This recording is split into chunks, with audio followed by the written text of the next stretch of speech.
78. Paris Street. Women half her age cannot stop looking. She follows 7 quiet rules, and younger women are copying every single one of them. In the next few minutes, you will get the exact 7 rules, the 4 colors that quietly age you, the proportion mistake almost every woman over 60 makes, and the one shift that decides whether the other 6 actually work. This is style over 60 that feels effortless. This is fashion over 60 that refuses to disappear. Rule number 1 is the air to skin principle. Linda's first rule has almost nothing to do with cut or color. It is about a gap between the cloth and your skin. There should always be a thin, invisible layer of air. She treats that gap as non-negotiable. Most of us test a garment under changing room lights that are cool, flat, and forgiving. Linda tests it at 2 o'clock in the afternoon in direct sun. Does the fabric absorb light or throw a glare? Does it float or does it stick? Is it still holding its shape at 4 o'clock, or has it collapsed into a damp rag around your ribs? That is a completely different exam. I have bought at least 3 summer tops that sailed through the mirror and were a disaster by lunchtime. For years, I blamed my body. It was never my body. It was the fabric. Common mistake: thin, shiny tops that cling by noon. Do this instead. Choose dense, matte, organic fabrics that hover. The cloth that passes her test is linen, cotton, poplin, heavier striped cottons, dark denim, basket weaves with real backbone. What they share is enough structure to stand slightly away from the skin so that moving air can do the cooling for you. Thin, slippery synthetics have no spine. Add even a trace of moisture and they lie down on you, map every contour, and stay stuck. Dense, natural cloth does the opposite. It hovers. And when fabric hovers rather than clings, something remarkable happens on the street. Everyone else is peeling cotton off their spine. She walks through the middle of it entirely unbothered. That composure passes for temperament.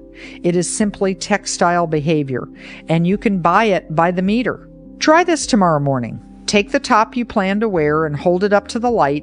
If it is thin and shiny, put it back. Choose something with a little weight. You will feel the difference by noon. Save this video so you can check it the next time you shop.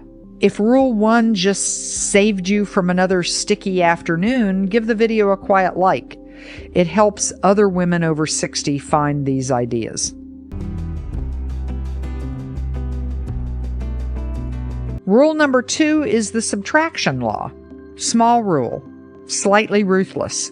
Before you leave the house, take one thing off: the second bracelet, the scarf you added because something felt unfinished, the necklace fighting the earrings, the belt that was working hardest and helping least. Linda's position is simple. An outfit almost never fails for being too plain. It fails because it was asked to carry 6 ideas at once and carried none of them. The eye can settle on only one thing at a time. Hand it a print, a shine, a bold color, a piece of hardware, and a texture all together, and it never lands anywhere, so it slides off you. Nothing gets remembered. Strip the noise out, and there is only one place left for the eye to go: your face. That was always the target. Common mistake: adding one more piece to finish the look. Do this instead. Remove the last thing you added. My sister-in-law tested this the week before a wedding, mostly to prove me wrong. She wore a simple navy dress with nothing on it whatsoever. No necklace, no brooch, no scarf. She came back mildly annoyed because 4 separate people had told her she looked well, and not a single one of them mentioned the dress. The rule was working exactly as designed. They weren't looking at the clothes, they were looking at her. Younger women grab this one hardest. They live inside a scroll of visual noise where every image shouts over the last. A woman who walks in wearing 3 quiet pieces and nothing else registers like silence in a loud room. Clean, legible, impossible to forget. The discipline is doing it at the door, not in your head. Get dressed. Look once. Remove whatever you added last. It will feel wrong. Remove it anyway. Try Rule 2 for 1 week. People will start complimenting you, not your dress. Most women never realize how much power lives in that single removal. Rule number 3 is the friction formula. Minimalism has a failure mode nobody warns you about. Without tension, it stops looking elegant and starts looking like a uniform. Gray trousers, gray knit, gray shoe. Technically correct and about as inviting as a filing cabinet. Linda's correction is to put 2 opposing textures into one outfit and let them pull against each other. Always rigid against fluid. A tailored blazer with a real shoulder over a knit that pours. A crisp cotton shirt with linen trousers that move like water. Leather against cashmere, canvas against silk. One piece holds a hard line. The other refuses to hold anything at all. Structure gives you edges, and edges announce a decision instead of an accident. Softness keeps the outfit from looking pressed, staged, and faintly corporate. Neither half works on its own. Together, they produce the quality everybody tries to fake, looking assembled without looking like you labored over it. Common mistake: wearing soft with soft. Do this instead. Pair one hard edge with one soft pour. Watch this in your mind. Stiff navy work jacket, the kind with brass buttons, thrown over a long fluid dress and flat sandals. Jacket said carpenter, dress said dinner. I watched a woman about 70 do exactly this at a Saturday market while buying tomatoes. She looked better than anyone within a mile. Nothing on her was expensive. Get the friction right and color barely matters. You can build an entire outfit in one shade and it will still have life, because the interest is coming from what the cloth is doing, not what it cost. That single contrast is what makes style over 60 look intentional instead of accidental. Stay with me. In a moment, I'll show you the one color that makes silver hair look expensive and the one that makes it look faded.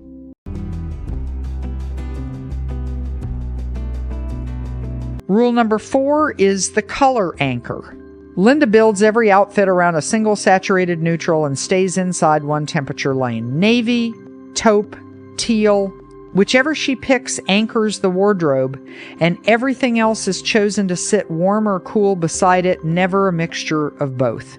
That single habit is why her clothes look expensive when plenty of them aren't. Cohesion is what money looks like in fashion over 60. There are 4 colors she refuses, and the reasoning behind each is unusually specific. Muddy beige drops a gray veil over the skin and pulls sallowness to the surface. A clean, warm neutral from the same family gives the face a base to sit on. Acid brights come next. The saturation is loud but flat, so it glares instead of glowing and hauls all the attention onto itself and away from you. Rich, deep versions of those same colors keep the intensity and add somewhere to rest. Third, washed out pastels. They sit too close in value to pale skin and gray hair, so the entire picture blurs into one soft smear with no edges anywhere. Soft but clear shades stand apart without shouting. Fourth, and the trap most women over 60 walk straight into, is ashy cool gray. Gray feels safe. Put ash gray next to silver hair, though, and the two cancel each other out. The hair stops looking like silver and starts looking like fading. Common mistake: ash gray next to silver hair. Do this instead. Anchor with navy, taupe, or deep teal. Silver hair is a high-value neutral. It needs something dark and warm behind it before it will look deliberate at all. Navy behind silver is spectacular. Ash gray behind silver is nothing at all. A friend of mine switched from beige to deep teal for one summer, and people kept asking where she'd been. She hadn't been anywhere further than the coast. The color was taking credit for a holiday she never had. Which of these 4 colors has been quietly aging you? Drop it in the comments. I read every single one. Rule number 5 is the careless drape. The Italians named this centuries ago sprezzatura, the art of making something carefully decided look completely accidental. Translation: careful choices that look accidental. In Linda's hands, it comes down to 2 habits: Expensive things get handled casually, and one part of every outfit is deliberately left undone. The draping first. A cashmere sweater doesn't go on, it goes over. Knotted at the shoulders, hanging off one arm, slung around the neck with no symmetry to it. Silk scarves and shawls get the same treatment. Never arranged, never pinned, always looking as though she picked it up on the way out and it landed where it landed. She runs a knitwear label of her own, Crimson Cashmere, and handles those pieces exactly this way. Things to use, not things to protect. Then the undone element. An open collar, cuffs unbuttoned and shoved up the forearm, a trench with the belt knotted instead of buckled, or hanging loose altogether, one deliberate loose end every single time. Common mistake, everything perfectly arranged. Do this instead. One deliberate loose end, everything else immaculate. Both habits do the same psychological work. Perfectly finished clothing announces effort, and effort announces that the result mattered to you. That is what makes a woman look like she is holding a position instead of living inside her own life.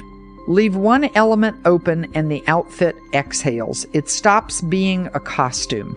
There is a limit, and it is easy to sail past. One undone thing looks like ease. 3 looks like a woman who dressed in the dark.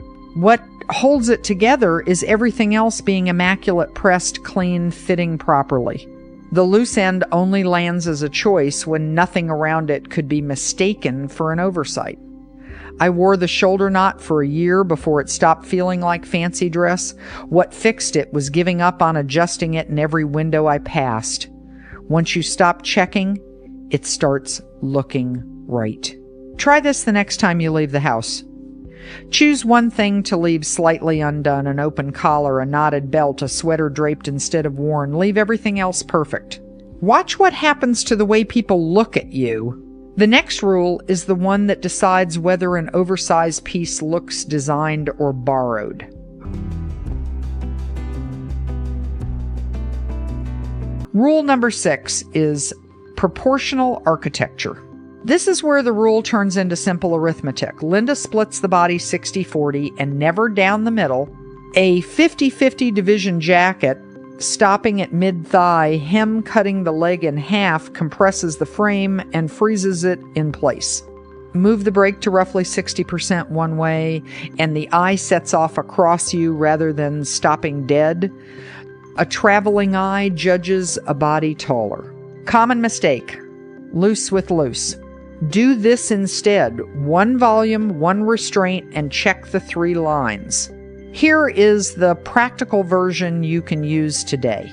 If you carry weight through the hips, create a defined shoulder above, and let a wide-leg trouser skim the floor, the lower half becomes one long column. If you carry weight through the middle, wear an open layer down the front to create a vertical line, and roll the sleeves to expose wrists and ankles. Your narrowest points come forward while the volume floats past everything else. If you have a naturally defined waist, honor it with a soft tie or a wrap, never a stiff belt that saws across it.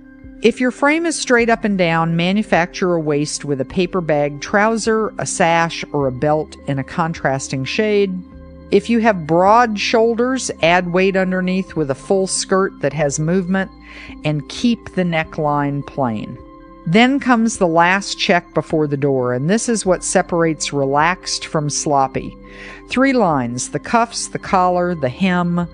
If those 3 edges are crisp and sitting where you intended, an oversized garment looks designed.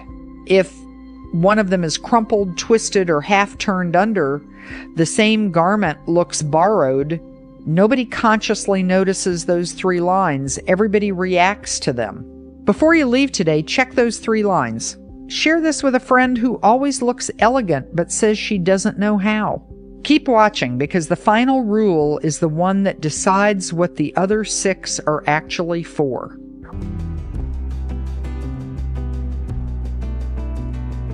Rule number 7 is the ownership shift. This last rule isn't a garment. Linda is clear that without it, the other 6 produce a well-dressed woman nobody remembers. Most women over 60 have been trained, gently, and for decades, to dress in order to disappear. Cover the arms. Nothing too bright. Nothing too young. Don't draw attention to yourself. It arrives dressed as good taste, and it functions as instruction. And it works because you follow it, and you do become harder to see. Common mistake: dressing to disappear. Do this instead. Choose what makes you feel like yourself first. The ownership shift is the refusal. You dress from the inside out. You choose what makes you feel like yourself in the mirror, and the world's opinion turns up afterwards, if it turns up at all. It shows in the visible decisions. Linda wears her hair silver, uncovered and uncorrected.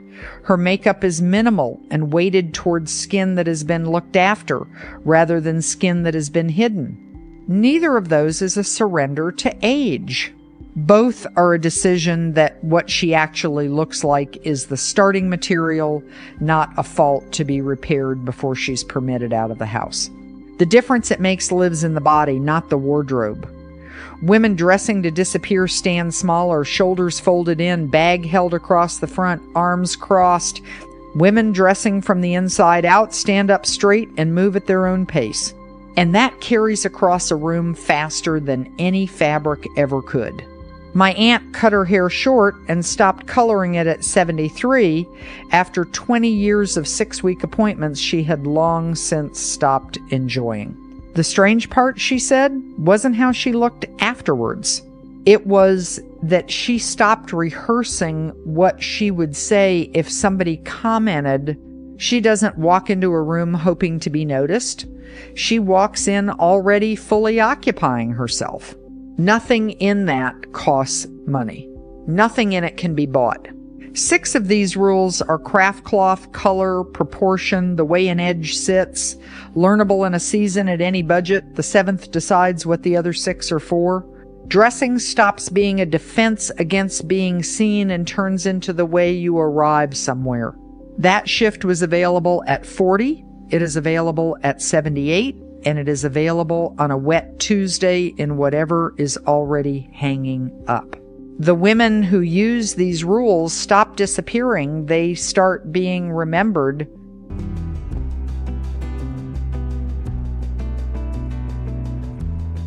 And that is available to you starting today.